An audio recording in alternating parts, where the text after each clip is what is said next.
Hello, and thank you for joining us today. We have been on a virtual road trip across the United States, exploring various locations and sites supported by the Historic Artist Homes and Studios program. Today is the last stop of this 6-part road trip series, visiting the Dorothy Riester House and Studio, also commonly referred to or known as the Hilltop House in Cazenovia, New York. Before we get started, I just want to address a few housekeeping items. We are committed to making this program accessible. Today, we are integrating accessibility through captions as well as American Sign Language. Captioning is available by clicking on the live transcript at the bottom of your screen, then clicking on Show Subtitle. You can adjust your view of today's presentation by selecting View Options and finding the best view that serves your needs. We actively encourage you to send questions, comments, and thoughts to us throughout this presentation. You can do this by clicking on the Q&A box at the bottom of your screen to share with us. And at the end of today's presentation, we will get to your answer or your questions. We will answer your questions. Today's event is being recorded and will be made available online in the coming days. This virtual road trip has been and is a collaboration between the James Castle House, which is located in Boise, Idaho, the Historic Artist Homes and Studios program, a program of the National Trust for Historic Preservation, and 5 other participating historic artist sites, such as the Dorothy Riester Home and Studio. My name is Rachel Reichert, and I am your guide on this virtual road trip. I am the Cultural Sites Manager for the City of Boise and the Program Director at the James Castle House. And with me today is Valerie Balint, the Program Manager of Historic Artist Homes and Studios. Hello, Valerie. Along with Sarah T.G. Meets, who is the Hilltop House Director and will be your guide today. Hi, Sarah. Along with Lavona Andrews, offering live ASL interpretation during today's event. We are thrilled to have an opportunity to bring you into the homes and studios, even if it is virtually, to learn more about 6 remarkable artists and the spaces that have supported their art making practices. As you might know, today's tour is a part of a series of tours, each exploring a different artist home and studio, which has been offered over the last 6 months. So if you didn't have an opportunity to join us on previous stops, you can view the entire 2021 road trip series online. We will add links in the chat where you can learn more about all of our previous stops. So for those of you just learning about the Historic Artist Homes and Studios program, also commonly referred to as HAHS, this is a program of the National Trust for Historic Preservation, which currently is a coalition of 48 museums that were previously homes and working studios of many, many amazing artists. This program is developed entirely to support and advocate for preserving the nation's legacy of creativity in the visual arts. It is committed to connecting meaningful visitor experiences at authentic creative places. All HAHS sites are public spaces, and I hope when we all feel comfortable, we can venture out into the world and actually visit these incredible museums in person, many of which are open now. I also highly recommend checking HAHS out online to learn more about these sites that we visited over the course of the summer and many other homes and studios they support. You can learn more at artisthomes.org by joining their mailing list or engaging with them on various social platforms, all of which we will add links in the chat now. All right, so because this is a virtual road trip, I'd like to set the stage a bit and offer just a quick few travel notes for us to consider before we get started. Last month, we visited the Roger Brown Study Collection in Chicago, Illinois. Today, we are traveling from Chicago to Cazenovia, New York, which is roughly a 12-hour drive. I think Sarah actually had this in 13 hours at one point, 12 or 13 hours. After driving 90 minutes east of Chicago, I'm going to recommend that we stop in New Buffalo, which is a lovely place to have a picnic on white sandy beaches or take a hike at Warren Dunes State Park. From there, we'll drive to Detroit, where we will visit the Heidelberg Project, a large outdoor environment in the heart of an urban area and a Detroit-based community organization with the mission to improve the lives of people and neighborhoods through art. It truly is one of the most incredible places and a must-see on any road trip through Detroit. Leaving Detroit, we'll cross over into Windsor, a city in Ontario, Canada, driving along the Canadian side of Lake Erie, reaching the town of London, where we will visit the Museum London, a regional art and local history museum. From there, we'll drive to Hamilton, where we'll see the Tews Falls, a stunning 130-foot ribbon waterfall. We'll continue 1 more hour east in search of yet another famous waterfall, the Niagara Falls. Returning to the United States after spending ample time with the falls, we'll take a short drive to Prophet Isaiah's second coming house in the town of Niagara Falls. An inspired maker and prophet, Isaiah Robinson, adorned this sacred space with a kaleidoscope of color covered in biblical symbols, images, and patterns. From there, we'll drive just 3 more hours, thank God, not 13, to Cazenovia, New York. It may feel like 13 at this point, where we will know we've arrived when we see Lake Cazenovia in the foreground, which lets us know we're just moments away from our final destination of this 6-month road trip, the Dorothy Riester Hilltop House and Studio at Stone Quarry Hill Park. So for a little more context around the site and the town of Cazenovia, Valerie's going to share just a little bit more in-depth information. Thank you, Rachel, to you and everyone involved in the James Castle House for spearheading the virtual road trip in collaboration with Historic Artists Homes and Studios. As we wind down our 2021 series this afternoon, I wish to express my sincerest thanks to you, Mackenzie Dunstan, Ruby Steigers, and Lavana Andrews, all from the Castle House, and as well as staff at all our participating venues for your commitment and hard work, which has led to such a transformative moment for HAHS and its public programming. I am excited to have us focus this afternoon on a site which is very dear to me, the Dorothy Riester Home and Studio, which I first visited about 30 years ago as a young professional heading up the New York State Save Outdoor Sculpture program for the Smithsonian Museum of American Art, which was to document all public outdoor sculpture in the United States. And on that visit, I was in admiration of the talented woman who had created an expansive sculpture park. And even while I was admittedly, myopically focused on the outdoor works of sculpture at the time, the sheer beauty and potency of the overall power of place entranced me and stayed with me. So much so that when I met our host, Sarah, only a few years ago, just the mention of that site by her immediately evoked all of that splendor, some of which you see on the screen. I hope that you will discover some of that magic this afternoon, and it will entice you to make your own pilgrimage to this wonderful part of the Empire State. But I also hope in my remarks to illuminate some of the other aspects of Cazenovia, which will add pleasure to such a visit.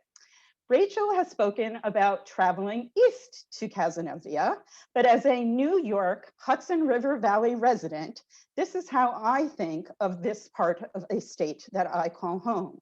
For many, like me, the orientation point is actually the state's capital, Albany, from which you travel 2 hours west along the historic Erie Canal corridor, which led to the settlement, growth, and wealth of so much of this part of New York in the 19th century.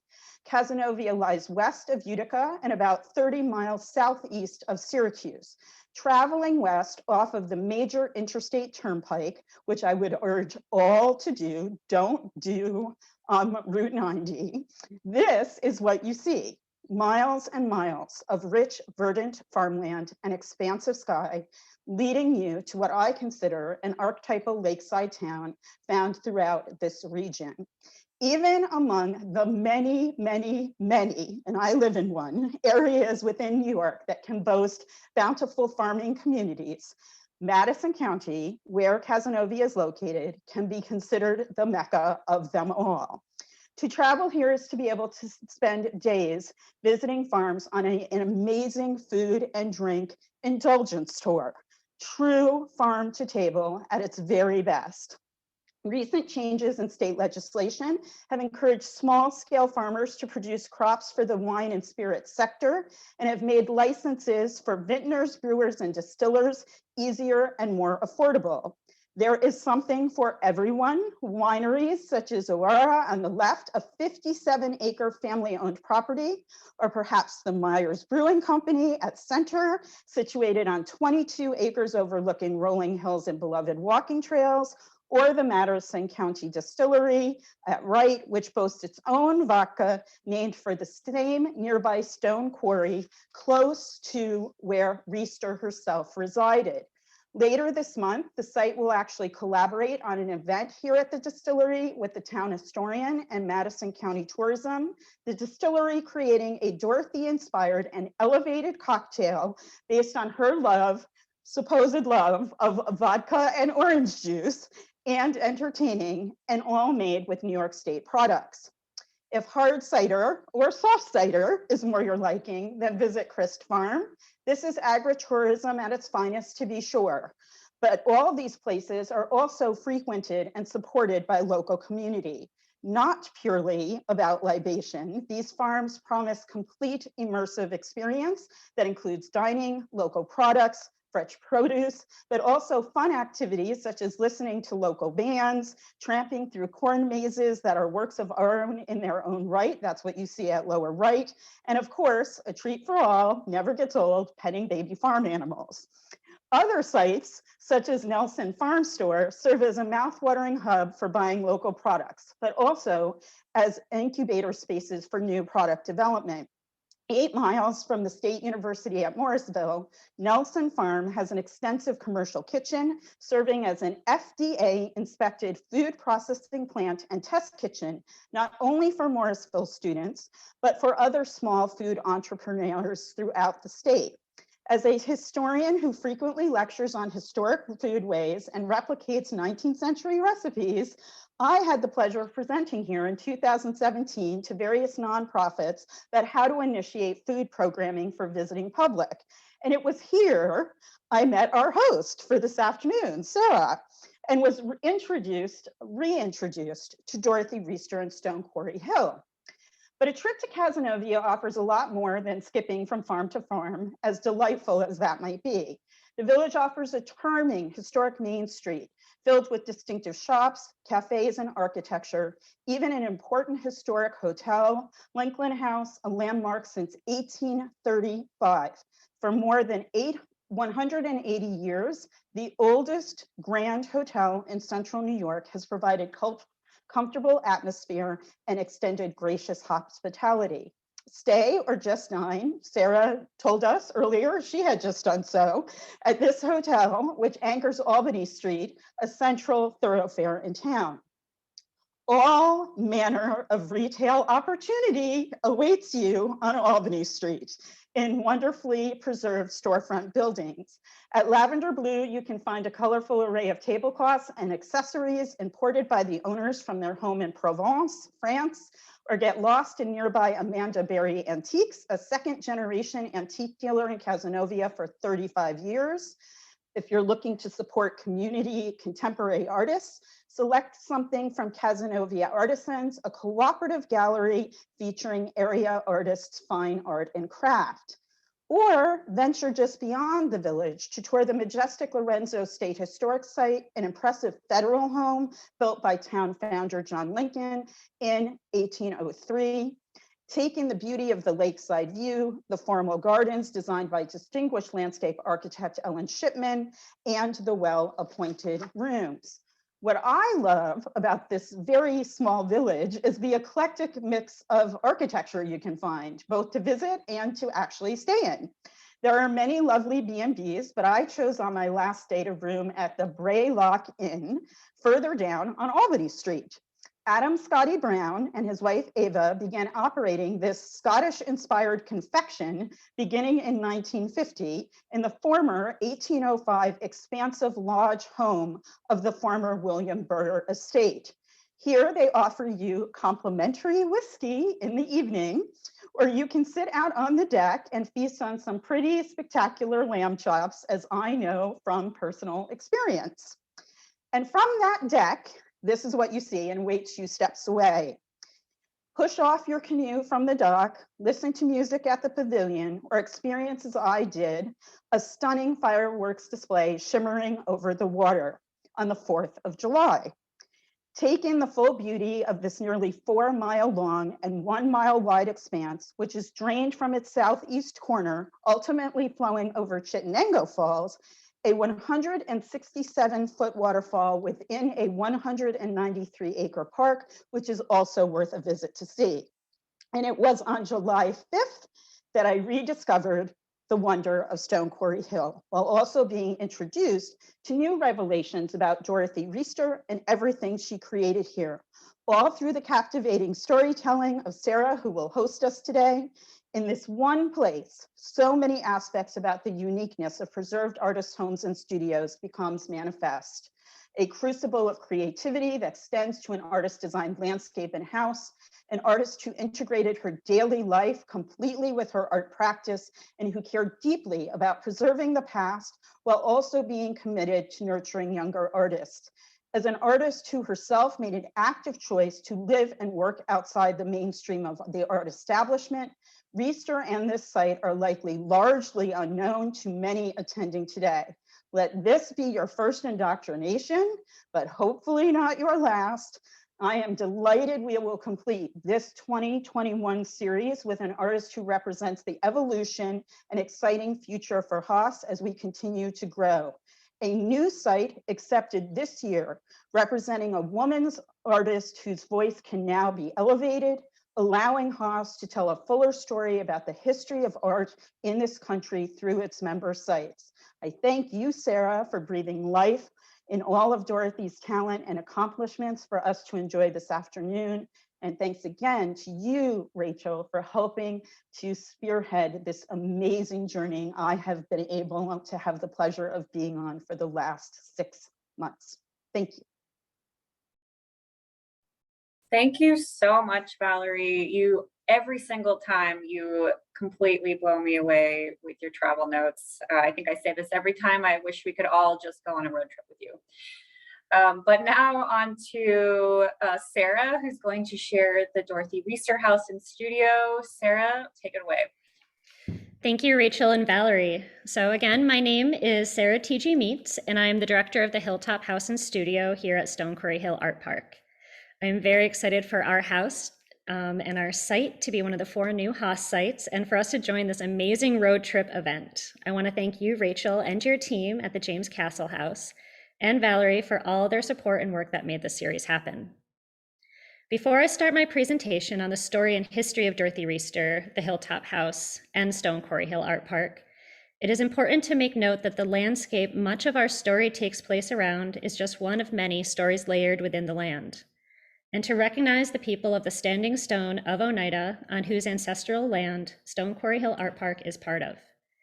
We acknowledge the painful history of settler colonialism, genocide, and forced removal from this territory, and we honor and respect the many diverse Indigenous peoples still connected to this land. We express gratitude to those who have lived and worked here before us, and to the Indigenous peoples who call upstate New York home. Thank you.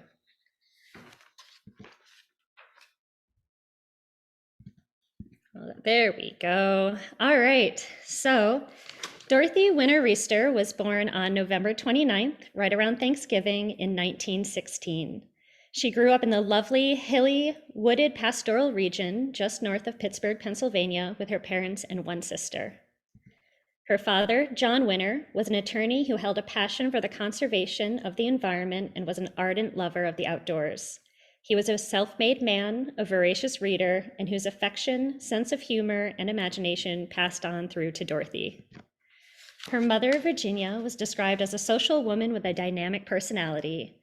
She was involved in many community organizations and clubs and was a lover of gardening and enjoyed the craft of creating floral arrangements, something that Dorothy shared and incorporated into her own creative practice.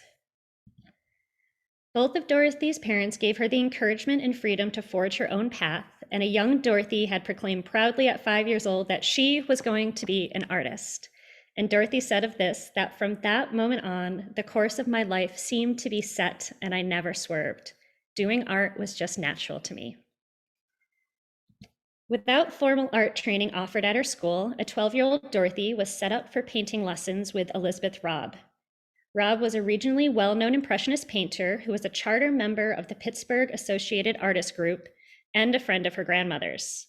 These lessons proved influential to Dorothy and provided the foundational practices that she would work from. It was in high school, in detention of all places, that Dorothy met her love and partner in life, Robert Bob Riester.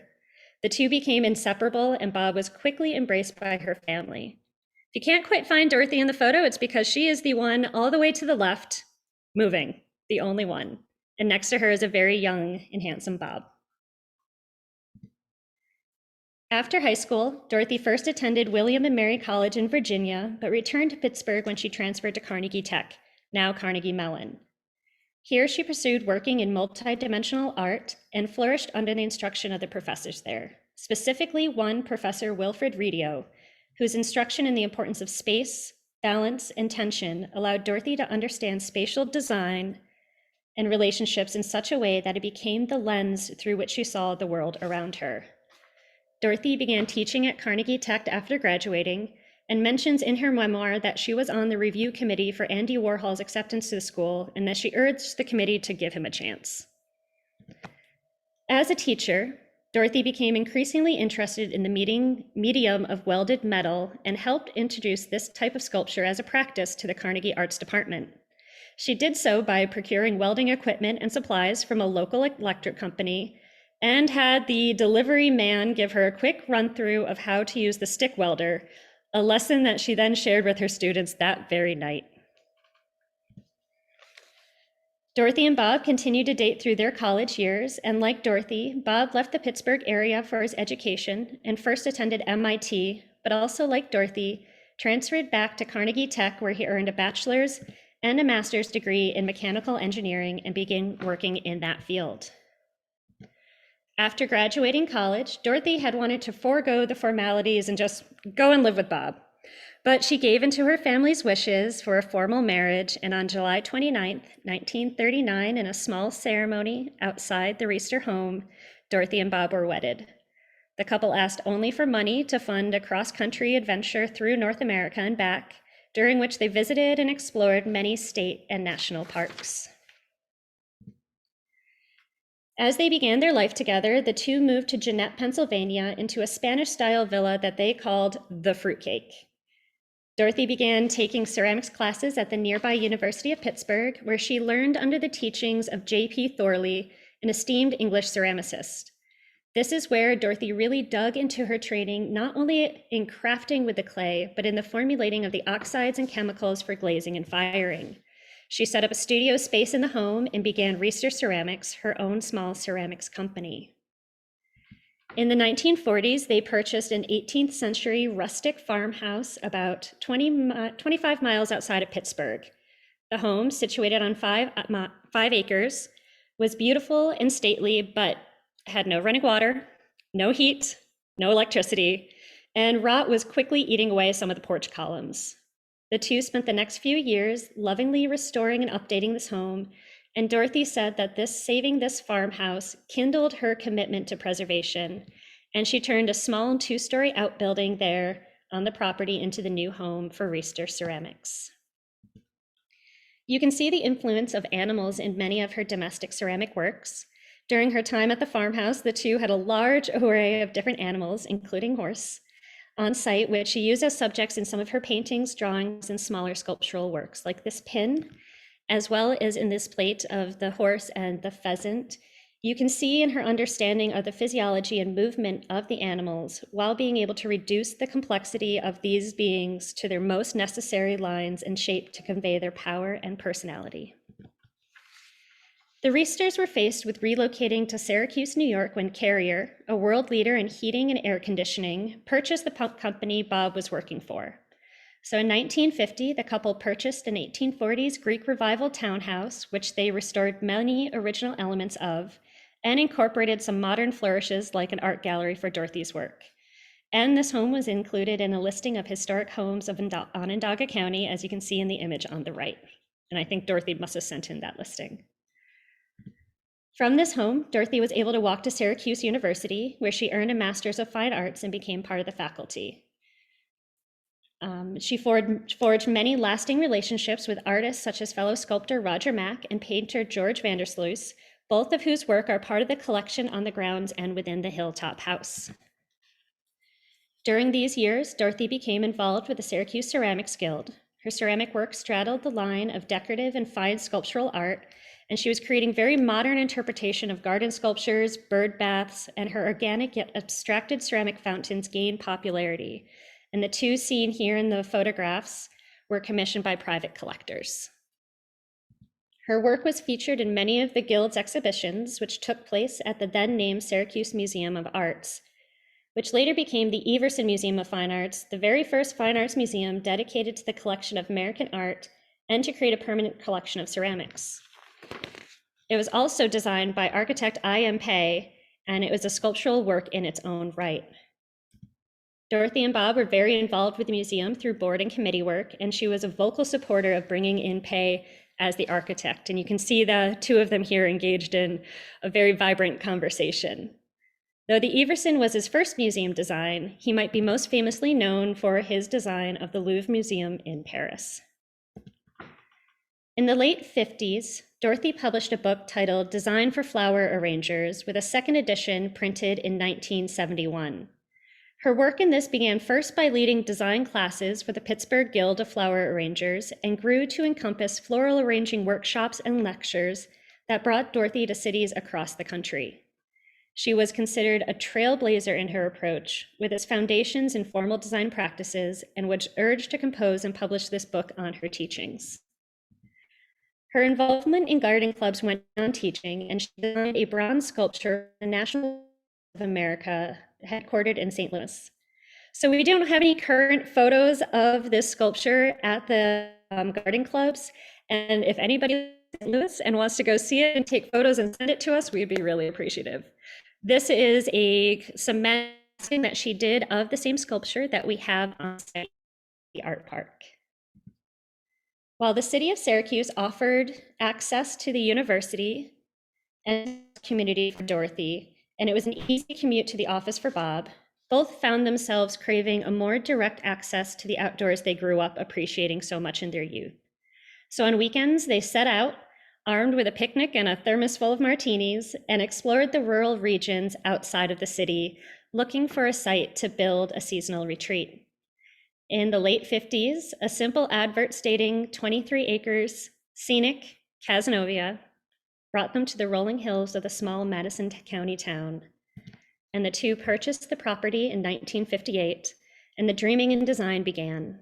What Dorothy designed was a modernist structure that took inspiration from the surrounding hills and tree line, designed to follow the contour of the land and opening itself up visually to the almost 360 views from the hilltop. Dorothy designed and crafted much of the interior by hand, and with Bob's help and engineering know-how, she created a one-of-a-kind home that they named the Hilltop House, which, don't worry, we will go through and tour through the video portion, so we'll be skipping that at that time and get to the video in a bit. Dorothy knew she needed a dedicated space for her creative practice and business while they were staying at the Hilltop House. In 1962, Dorothy designed the A-frame studio just across the drive from the home, which became her full-time studio when they moved to the site year-round in the early 70s. You can see all the access to natural light and to the large workspace it provided. And while this served as her more formal studio space, the landscape beyond the walls became just as much her laboratory, and her work flourished here. Dorothy was gaining recognition and respect as a large-scale sculpture artist, or sculptress as she termed herself, and many larger sculptural commissions were coming in. This one, titled Jungle Gym, was commissioned in 1963 for the Midtown Mall in Rochester, New York, which was designed by the pioneering architect of the modern shopping mall, Victor Gruen. This sculpture was done in welded metal and showed slightly abstracted children's forms climbing a scaffolded playset. The work was placed directly in an indoor container garden and is an active representation of the movement and energy of children at play. Another large commission was for the exterior of the admissions building at SUNY Brockport in 1966 called Games Children Play. The full work consists of 8 6-foot by 9-foot panels of sandcast concrete. While the medium differs from Jungle Gym, the subject matter is very similar. Each panel depicts stylized and slightly abstracted bas-relief renderings of children engaged in a variety of youthful activities. Gym and her other representational work introduces complex forms and will capture the subject matter.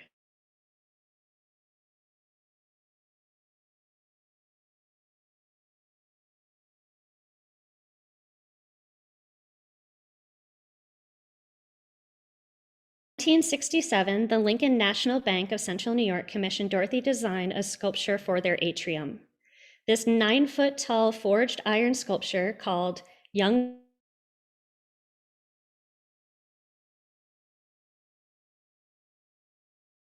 for beard and stovepipe hat. This work is now on loan to the. I think I'm getting a note that I'm freezing. Can somebody let me know if I'm unfrozen? Hi, Sarah, you're unfrozen. Perhaps if you turn your camera off and we just see your screen, that might help. All right. Sorry about that, everybody. All right, let's see if this works.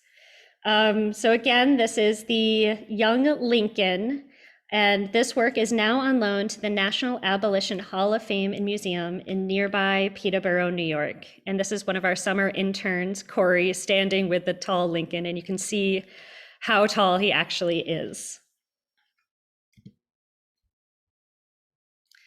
Dorothy did multiple sculptural work for the temple Adath Yeshurun in Syracuse in the early 70s. The menorahs, hanging lamps, and the 10 Commandments and fruitful vine, and the burning bush sculpture in the courtyard. These combine traditional bronze casting, as for the 10 Commandments, and torch welding as seen in the burning bush. These 3 drawings were mock-up proposals for the Richard H. Schlesinger Achievement Award in Community Health Planning, commissioned by the American Public Health Association in 1975. These showcase Dorothy's ability as a draftsman and her sensitivity to drawn line and creating shape and space on a 2D surface. And it is not often that an artist receives an award that they actually designed themselves, but Dorothy did and received this honor with the Gordon Steele Memorial Award from the Associated Artists of Syracuse, which was given to her in 1965. And you can see her signature right here, and then that they gave it to her right here, with deepest gratitude.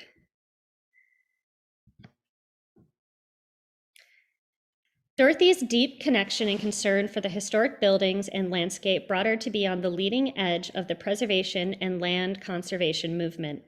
She began organizing efforts locally, and she was integral in establishing the still active Cazenovia Preservation Foundation. Her work in this led her to speak at the first New York statewide preservation conference, be quoted in a 1970s New York Times article, speak at the 1975 National Trust for Historic Preservation Conference, and have the work she and the Cazenovia Preservation Foundation were doing be part of a case study for the 1989 National Trust publication, Saving America's Countryside. She gave talks locally on the purpose and power of preservation and warned of the dangers of falling into the trap of romanticizing singular points in history. She was ardent but realistic preservationist who saw the benefit in preserving the structures and landscape while still allowing for advancements in imaginative design within the community. Through the 80s and 90s, Dorothy continued to receive ever more recognition and accolades for her work as an artist and in her work in the arts.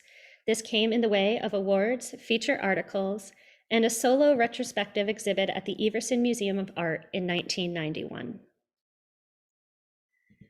Dorothy continued to receive commissions for her work for her sculptures. This one seen here is titled Earth, Air, and Water, and was commissioned in 1985 by local environmental engineering firm Stearns and Wheeler.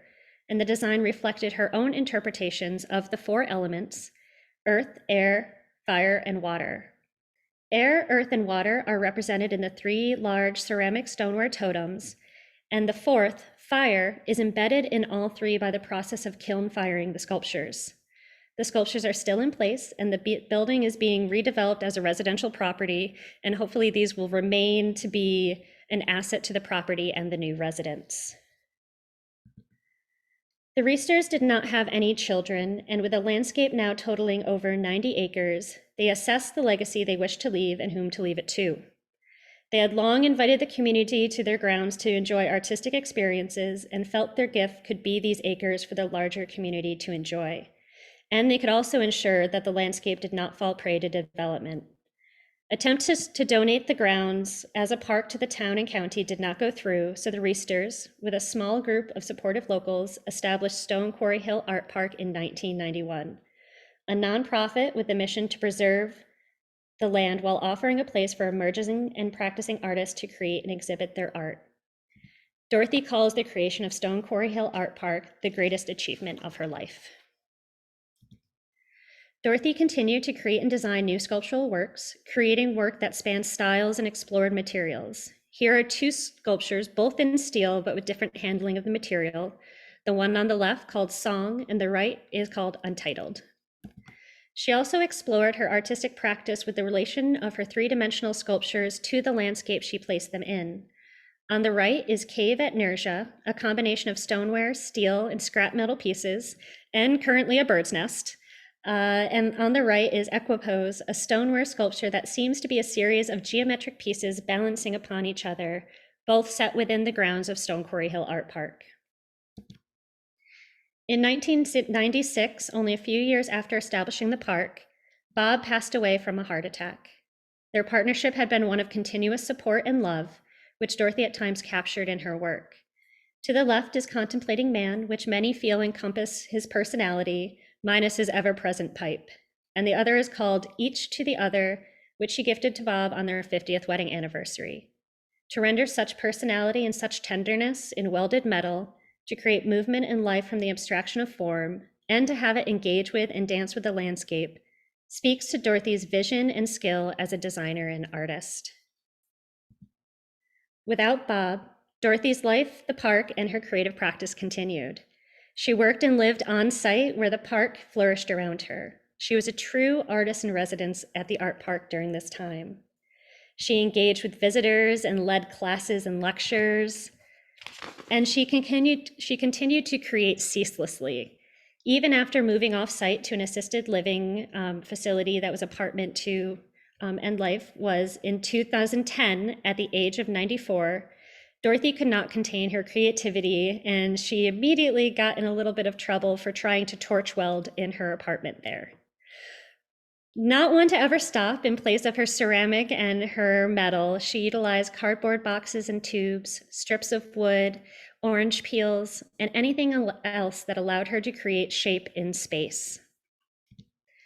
For me, an especially poignant and meaningful full circle moment is the fact that Dorothy, a woman who championed preservation and conservation of landscapes and properties, built a modernist and incredibly forward-thinking handcrafted home here in the hills of Cazenovia, and in her lifetime was able to see it recognized and listed on the National Register of Historic Places in 2014. The art park continues to act as an incubator and laboratory, and it did not just for Dorothy, but for many other artists. Here we see Dorothy with award-winning multidisciplinary artist Sukjin Jo, who in 2000 installed her work Meditation Space on site. Center is Dorothy sitting for a portrait by artist William Benson during his 2013 solo exhibit in the gallery. And in 2019, local documentary filmmaker Susie Cody released her own documentary on Dorothy in the art park, which can be viewed on Amazon. In her memoir, published in 2015, Dorothy said, "Life is good and I will keep going until either I or my supplies give out. For nearly the last 100 years, I have been on an endless adventure, and you know what's true? I still want to be an artist, and I am."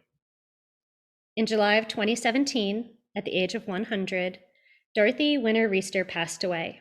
She left a legacy of inspiration and opportunities for others to live a life of art, which is what we continue to do at the Art Park through our Artist in Residency and Visiting Artist program, an ongoing and active part of Stone Quarry Hill Art Park since its founding. They are robust programs that offer artists in various stages of their careers the space to develop and create within their practice by engaging with the site, the facilities, the community, as Dorothy herself did. You can find more information on this year's artists on our website.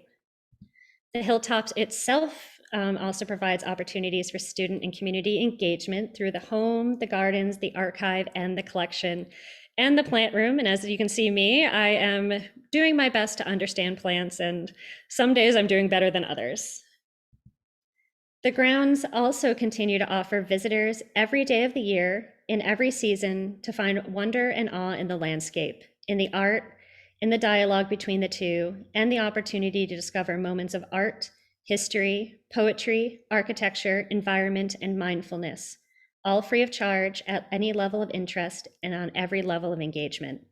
It is a gift, and this year marks the 30th year of the Art Park. And I just want to share personally what it's like for me to be able to come up here and have this be my office environment. These are photos that I take, usually posted to Instagram, saying office views, and to be able to come to a site, to a space where this is where I work and this is what I get to support with my work every day is, honestly, I can say an absolute joy. So now I'm going to take a sip of water and change gears, and we are going to tour the Hilltop House. So give me a quick second.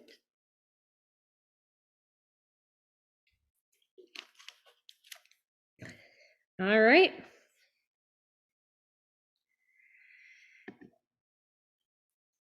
Here we are at the top of the hill overlooking the 104 acres of Stone Quarry Hill Art Park. Looking up the hill, you can see the triangular form of the A-frame studio with the sunlight reflecting off the windows, and the Hilltop House is hiding behind the trees over there. Passing up a pathway, you can see how the open face of the Hilltop House opens up to the landscape, and that heart sculpture is installed to Valentine to the house that we gave, but we kept it up because it shows our love for the Hilltop House and signifies that the home is the heart of the art park, the beating center of the Riester legacy. Down a covered walkway, we enter into the glass-walled porch, the space which Dorothy called the Genkong, after the Japanese design space that separates the formal interior space and exterior, which the Riesters experienced while on a trip to Japan. This space, the newest addition to the structure in the 70s, exemplifies how the structural membrane separating the outdoors and the indoors is visually dissolved by the large glass windows and doors. This is pushed further still with the live and lush ivy growing indoors. And there's a patch in the ceiling from when a live birch tree was growing through the space that the ceiling had been built around. This is one of Dorothy's ceramic multimedia sculptures, and like the space, it incorporates elements found in nature from the branches and bones, and is further activated by the ivy literally going through it. You can see the exterior of the home and the window over the kitchen, and this is the first real hint of those common materials that Dorothy employed in the construction of the home. Entering through the main door, there's a slight step down, which was an unintentional aspect to the home's design when a contractor's error made the I-beam running through the living room a bit too low for comfort, and they had to dig down to make more access for it. To the left is the wedge-shaped kitchen that, though small in space, is big on visual impact. The pendant light over the sink is a ceramic piece by Dorothy, flanked by sky blue built-in cabinets that Dorothy and Bob installed themselves.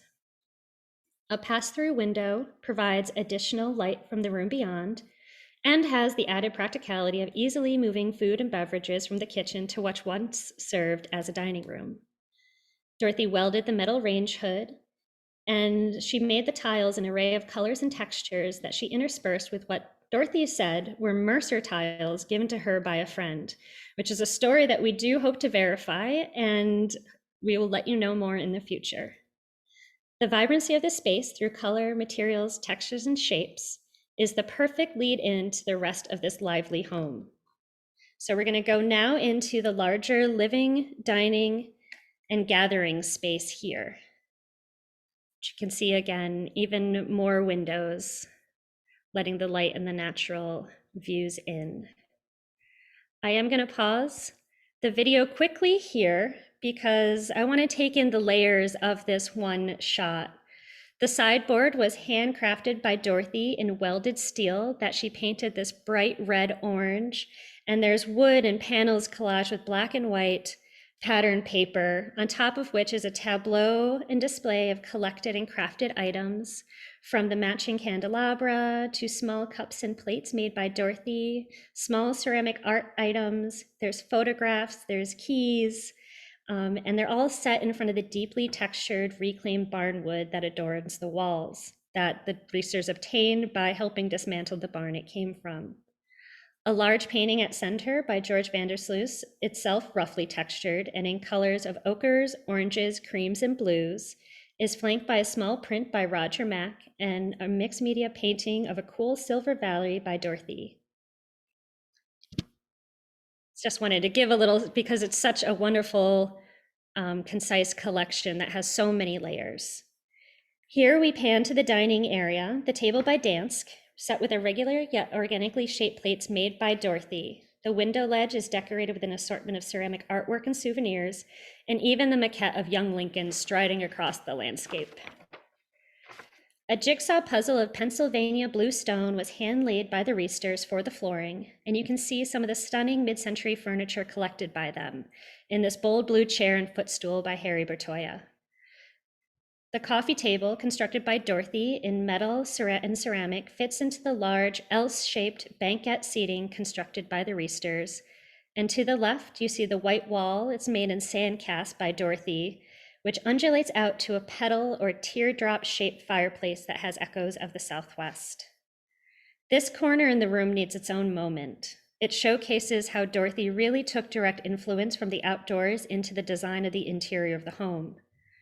The reclaimed barnwood walls reflecting the bark of the trees in the woods beyond, the stone floor reflecting the bedrock and old stone wall outside. The blue ceiling beams are reminiscent of stunning blue skies. The white wall and fireplace emulates the snowbanks of winter, and the yellow-green paint in the windows and banquette seating is that of new spring leaves.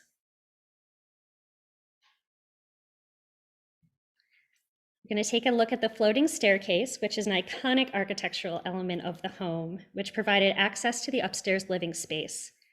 Visually, it is open and delicate, and at certain angles almost disappears, creating a continuous line of sight from the front of the home and all the way to the back. The home itself was a constant curatorial journey for Dorothy. Each window ledge and even underneath the stairs became opportunities for creating small tableaus of objects, from collectibles, souvenirs, bones, plants, shells, artwork, and just a variety of items that Dorothy astutely could see the design connections between, and created dynamic galleries of interest in even the most uninteresting places. This glowing amber panel was Dorothy's modernist take on a stained glass window. Created with fiberglass sheeting and thin strips of wood, this panel is a separating membrane between the bathroom and hallway. So when the bathroom light is on, not only does it glow, but it lets you know if somebody is actually in the bathroom. Even the bathroom was an opportunity for Dorothy to handcraft elements. The tiles around the sink and in the shower were made by her. The gridded ceiling is constructed of pieced together strips of wood. The towel rack is welded scrap gears and metal pipes. And then the toilet itself is very interesting too. It's by a Swedish company, IFO, and aside from its really beautiful shape, it was one of the first low capacity flush toilets in the world. So not that one specifically, but the one that they designed. This next space we call the garden room, as it faces the Dorothy designed paths and garden beds that lead away from the back of the home. Currently, this space is being used as our lab for the archive project team, our interns from Colgate and SUNY ESF, and as a research space for other related projects. The space has served multiple purposes over time, from a dining room, a living room, a bedroom, and an installation space for an artist. This is artist Kiki Shulo in 2016, creating an installation that imagined what Dorothy's studio would have looked like in this space. She used hundreds of items from the collection, from maquettes to sketchbooks, photographs, tools, materials, furniture, some clothing, everything to carefully construct this installation that Dorothy herself in her time was able to experience and see.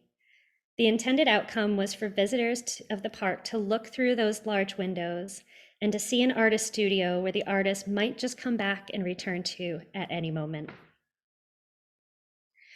In another example of Dorothy using the structure of the home as an opportunity for creative exploration, we look at this entire sculptural wall that Dorothy carved, embedded, sculpted, and designed into each bit and inch of, embedding shells, scrap metal, wood, bone, ceramics, gears, plant matter, everything. And it's an active intervention of the space, and your eye constantly travels around it, finding different beautiful moments, fusions of natural materials meeting man-made in an energizing dance that is just a beauty to behold. So when the Riesters did decide to move to the Hilltop house in the early 70s full-time, they wanted to expand the footprint of the home and created a large addition off to the wood side. But to connect the two, Dorothy constructed this hyphen, this indoor atrium that she filled with plants. Most of them are potted. Some, like the cactus growing in the corner, is growing directly out of the dirt floor. And Dorothy also installed an indoor pond, which she outfitted with one of her organically shaped cascading fountains. This space, even in the winter, is green and alive and warm and such a welcome escape from all the snow we get here. The spotting you see on the wall is the remnants of the ivy plant that was also growing out of the ground that Dorothy had planted at one point. Though it did create a beautiful, living, lush wall, the issues that it created with the physicality of the building made it necessary for us to remove it and readdress how we preserve the integrity of the experience of that space of a lush wall, which two of our volunteers who are working to bring vitality back to that space are coming up with ideas to do, which is very important, especially since we just received over $17,000 in grant funds specifically for the structural preservation of this hyphen. Now on to that large library addition. This was designed by Dorothy and constructed by a local contractor. It is a 6-sided space ringed in clerestory windows just at eye height with an Oculus Light skylight and a wall of glass leading out to the porch overlooking the woods beyond. What makes this space so special is because what is not there. There's no interior beams or walls to interrupt the openness of this space. And because of this, she created a space that feels one part sanctuary, one part treehouse. The walls are lined with books and a collection of objects. And you can see the furniture in the room is, again, those beautiful mid-century items from Arnie Jacobson, which were those two beautiful purple chairs at the beginning, to Marcel Breuer, Thonet, and what we believed is to be a Saarinen design table. The room, like the other spaces, contains a tangible energy of vibrancy that Dorothy imbued into the structure of the home. This is not a static space, but one that resonates with Dorothy and Bob's life.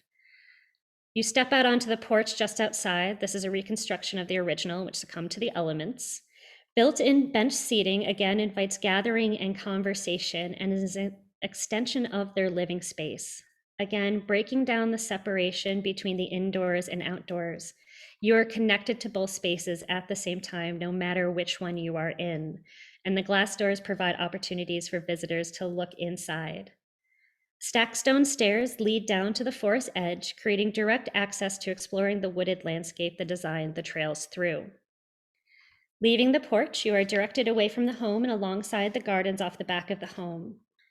Dorothy crafted into these gardens with as much eye for design, space, color, texture, and movement as her sculptures, and it is exciting to be working with a SUNY ESF landscape architecture student to return her style and vibrancy to these spaces. We're gonna zoom across the way and go visit the A-frame studio now. So walking up to the A-frame, the main access points are through the doorways in the gridded glass exterior walls. Like the main home, the large spans of glass visually break down the barrier between indoors and out while creating a space with all the amenities Dorothy needed for her creative practice. Inside, she equipped the space with tiled sinks, complete with a small range top, built-in shelves, while keeping the cement floor plate mainly clear and open in her time, so that she could work on a variety of projects. Currently, the studio space is being activated by local artist Jeffrey Navius, who works largely with wood, and served as the artistic director for Open Hand Studio, which you can see in some of his puppet-like work. Since the space was created to house and support a creative practice, we see the ongoing activation of this space by artists as honoring the purpose with which Dorothy designed it. You can see that the studio is kitted out fully to suit Dorothy's artistic needs. A cement floor, lots of natural light and views to the landscape, work sinks, shelves to hold supplies and tools, and an incredibly high peak ceiling perfectly suited for her larger sculptures. The studio, like the home, was designed by Dorothy to suit her needs, but unlike the home, which was filled with examples of her artwork everywhere, this space housed the tools, materials, mediums, sketches, and photos of inspiration in her time for her work, and the basic amenities she needed to create her own impressive catalog of artwork. While this was the more formal space for Dorothy to work in, she often pushed beyond the boundaries of the studio space into the grounds and landscape of her park.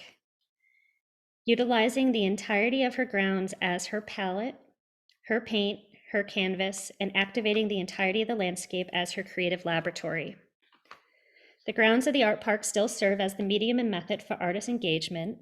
In 2016 and 17, artist Sonia Henrichsen brought the community together in a snowshoeing interactive large-scale art making process.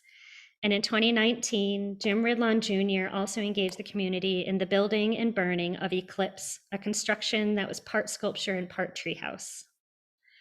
Dorothy's practice, her life lived in and of art, was the catalyst or the lightning strike that energized the hilltop and the surrounding acreage. Her spirit and Bob's is embedded in the landscape and buildings here. And for me, it is an honor to be a steward of the gift they gave to the community 30 years ago and to continue to promote how art and the environment can spark curiosity and conversations in the field of art, architecture, preservation, design, and landscape. I want to say thank you for the opportunity to share our story and to share Dorothy's story with you, and hope that this glimpse of the world through Dorothy's eyes sparks in you some awe and lets you see the opportunities for creative expression all around you, just as Dorothy did. Thank you. I'm going to try to turn my video back on and see how that goes. Well done, Sarah. What an inspiring, incredible woman Dorothy was. So for those of us watching in the audience, I just want to say that we're going to probably go a little long. If you're willing to stay with us, we'll do Q&A now, likely going about 5 to 10 minutes over. So yeah, thank you so much, Sarah. I want to start us off with a question for you, Sarah. Dorothy was fascinated with so many different materials, metals, ceramics, floral arrangement, architecture, cast concrete, preservation. She was a place builder and a community builder. But I would argue that you are also an artist and an inspired place builder and preservationist and somebody who has deep ties to that area. I'm curious how growing up there in the area, Dorothy played a role in your future plans. Wow, that's a great question, and thank you. That's it's a wonderful one to answer too, because we moved here when I was very young, and the area, as you saw from the stunning photos shared by both myself and Valerie, this region is rich in so much for the outdoors, for agriculture, and for arts. And I grew up coming here as a child and running around the art park. I had friends that did the art camps. And this place was the first time that I experienced sculpture in nature, and that was a transformative moment for me. But as a preservationist and as an artist myself, it's been a place that, as hard as a person, I tried to move away from geographically. As a teenager, leaving to go away for college and exploring other cities and regions of the country. As you guys both said, I did that drive from Cazenovia to Chicago. And there's always a tenuous thread pulling me back, either through my preservation studies in Chicago. My projects were all based out here. For my artwork, I was inspired so much by the architecture, and it really, this might sound strange, but there's a complete undercurrent, it feels like, in this region that just vibrates and activates for me that creative and passionate part of my heart and my brain. So when I'm up here, I feel like I connect into that and can see how Dorothy was able to build a space here that allowed her and so many others to feel that and to flourish from it. Yeah, I can imagine what an incredible gift it is to have such a powerful, brilliant woman as a role model as you're growing up in the area. So I have a couple questions from the audience. One in particular about not specifically talking about money, but what are the greatest barriers in keeping the park lively and appreciated? One, I think, is just people knowing that we're here.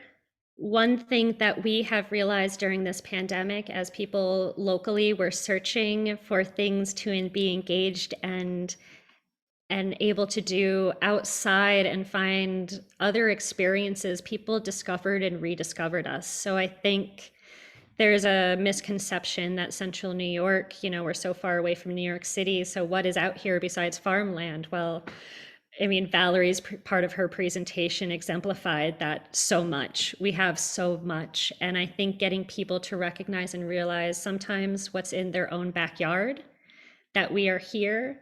And to know, I think a lot of people don't know that modernist architecture existed outside of New York City and the Hudson Valley and more urban areas, that many of these modernist explorations into architecture took place within more wooded or rural landscapes because of the dialogue that they created so naturally. And so I believe visibility and people knowing what's here, that kind of uncovered gem issue that we all have. Thanks for that, Sarah. I have another question from the audience, wondering if Dorothy was influenced by suffragettes in the area. That is a really good question, and not one that I can say that we found any direct linkage to. Yes, the Central New York area from the Matilda Johnson Gage House, there is, and the Susan B. Anthony home out in Rochester. It is an area rich with it, and the Indigenous women and how their society was very matriarchal. There's a lot there, but I can't say with any certainty that she was directly inspired by it, but I'm sure she felt it, and she was one of those trailblazers herself. Yeah, I would imagine it's hard not to be, particularly for her. A couple more questions. Can you describe what it's like to be a visitor today and how I would interact with the house and the studio? Sure.